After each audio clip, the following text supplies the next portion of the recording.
So yoni sunbathing or perineum sunbathing, putting your vulva and your butt right out under the sun. Yep, I'm talking about it because this is a thing. So let's go, I guess.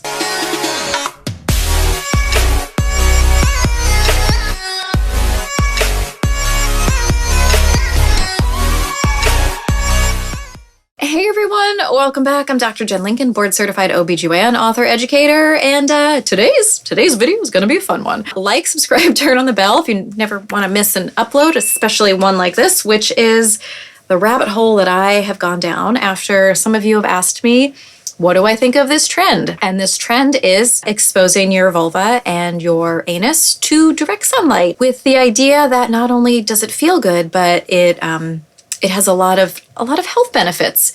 Does it? And what do I think? So these influencers claim that not only does it feel good, but it's like totally natural because there was a time when we ran around all naked. And they say that it boosts energy, it improves your sleep, it improves your libido, it increases your creativity. Okay. And this is what it looks like. Have you ever tried perineum sunning? You know, where you get the sun where it doesn't usually shine. Safely, in the morning hours, of course. In only 10 minutes of perineum sun, you get as much vitamin D as you would in an entire day wearing clothes outside. How's that for a vitamin D hack? I love how she's like, only in the morning. So, you know, when the kids are heading off to school and your neighbors, you're like, hey neighbor, okay. And then this one. Sunning the anus itself, it's a funny subject to speak about, but particularly between the anus and genitals is this area called the perineum. When you get sun on the perineum, potentially you're getting like a direct charge of energy into your chakra system. A direct charge of energy straight into your chakra system. Okay, let's talk about that. I would love to be charged up, I guess, from the sun and get more energy. But there's no data to support this. And I know you're shocked, but there's none. And there's a lot of potential harms. And I know a lot of folks are like, well, it's natural. So is arsenic. So are hurricanes. Lots of things are natural that are not great. And I think this is funny. I feel like the same people who comment on my videos and say, well, birth control is a class 1 carcinogen are in many ways overlapping with this group that might say sunning your perineum is a good idea. And to that I say, well, sunlight is a class 1 carcinogen, but it's more than that. So we got to talk about anatomy and the anatomy of the skin around your vulva and your anus. They're much thinner than skin elsewhere on your body. And what that means is that they can get damaged by sunlight a lot more quickly. And I don't care if you're out there in the morning or it's only 10 minutes, like that's just the way it is. There are far less melanocytes in that area for a lot of people. And so that, combined with how thin the skin is a recipe for a sunburn, which not only feels intensely uncomfortable in that area, but sets you up for skin cancer risks. This skin is as delicate as the skin on your eyelids. Like, I'm just trying to show you like how different it is than just thinking, oh, well, it's like anywhere else on your body. It's not. Okay, so let's break down some of the real risks, the first of which are burns, and I'm talking 1st or 2nd degree burns on one of the most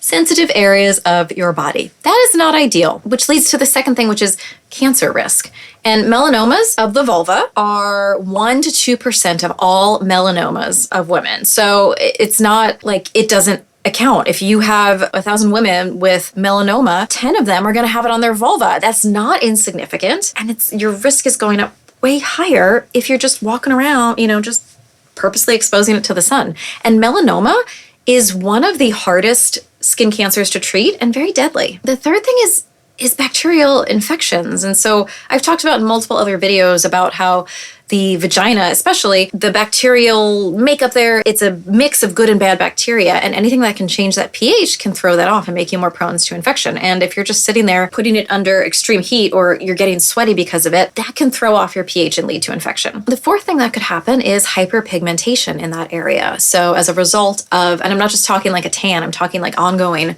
lifelong hyperpigmentation as a response to your body exposing this area to the sun. And you may not care, but like, well, I don't care, like, it's fine, I don't care what it looks like down there. I totally fine, get it. But I'm just telling you that because none of these influencers are talking about it. Okay, but what about vitamin D? Because you see those people, they're like, well, it's a great way to get vitamin D. So is just going outside. I mean, you don't need like some special vitamin D charge up that goes through your vagina and your chakras and is somehow better than the other ways that you get vitamin D. And honestly, the safest way to get vitamin D is to take a vitamin D supplement, which I'm not selling or telling you have to get, unlike other influencers and other doctors on this platform. But there's ways that you could you could find them. So I'm not here to shame you if you've done this and you're like, oh my gosh, nobody told me that. Of course, these trends tend to be very one-sided.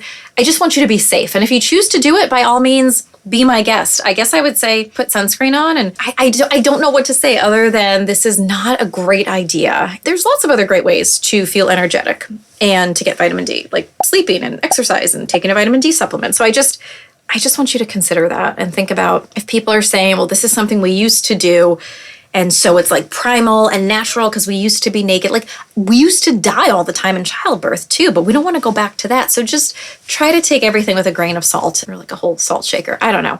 Anyway, anybody tried this? Questions, thoughts? Have you seen a neighbor doing this? What are we thinking, friends? Go ahead and drop your comments, your questions below, and just keep that down under, away from the sun. Okay? All right. Till next time. Bye-bye.